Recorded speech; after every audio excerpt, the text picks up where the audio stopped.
James Colin Harding, JO3. That's a journalist, petty officer. We were about to go to another port, and the port was, I can't remember, it could have been Malta. And then the word came about the Middle East War. And we had holiday routine, everything, you know, we were specific not to fly. Out to the ship came Bill Gill, ABC News, Bob Goralski, NBC News, Colin Lawson of the New York Times. Colin Lawson Neil Sheen, excuse me, Neil Sheen of the Times. He eventually broke the Pentagon Papers, and Colin Lawson of the London Times, who was a legend in journalism at the time. So we had lots of international press. The expectation was, would America get involved? Okay, so we escorted them around. We had an interesting time trying to gauge how the Israelis were doing and what the Egyptians were up to and so on.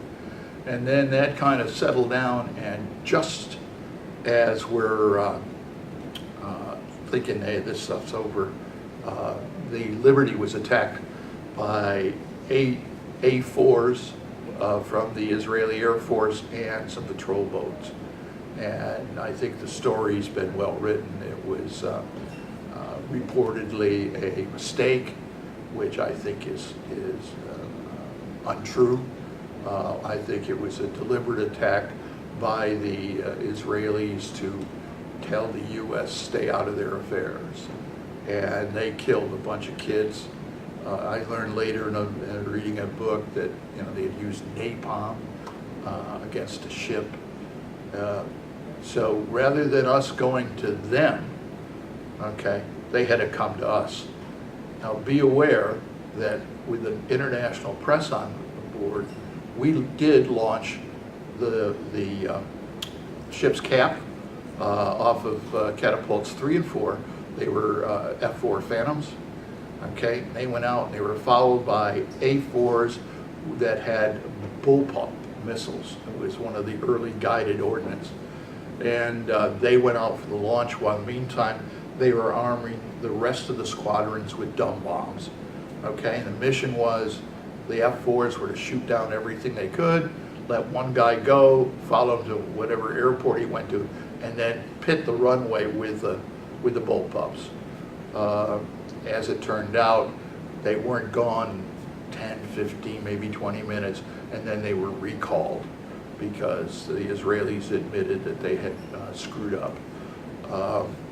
The sad part about it all was we took off the wounded from the Liberty, and there we were, carriers America, Saratoga, the cruisers Little Rock, Galveston, and then from horizon to horizon was Navy Gray.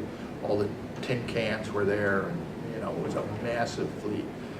When these guys came into our formation and they had started to helos the worst over, and then bring the other guys in, and then take them down from the flight deck to the forward weapons elevator,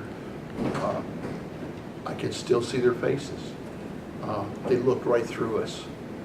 In essence, I always felt that they were saying, where the hell were you guys when we needed you? Because if you read the story of the Liberty, that those kids were amazing what they did. And a lot of them were brain workers. You know, they didn't know that much about fixing their ship, but necessity made them very, very good at it. They came down, they went into sick bay, lots of burn victims and so on. And our berthing space for X Division was right adjacent to the hospital and your sick bay. And you could hear moaning and screaming and that kind of stuff. And that gets etched in your mind, okay? And eventually we had it on the flight deck service for them that made the news. And but I've never really forgiven Israel for that, for what they did. never forgave them. So from that, we basically, in the Navy's wisdom, they figured, hey, these guys have been at sea for 35 days. We need to get them a port. So in the Navy's wisdom, they sent us to Istanbul, Turkey.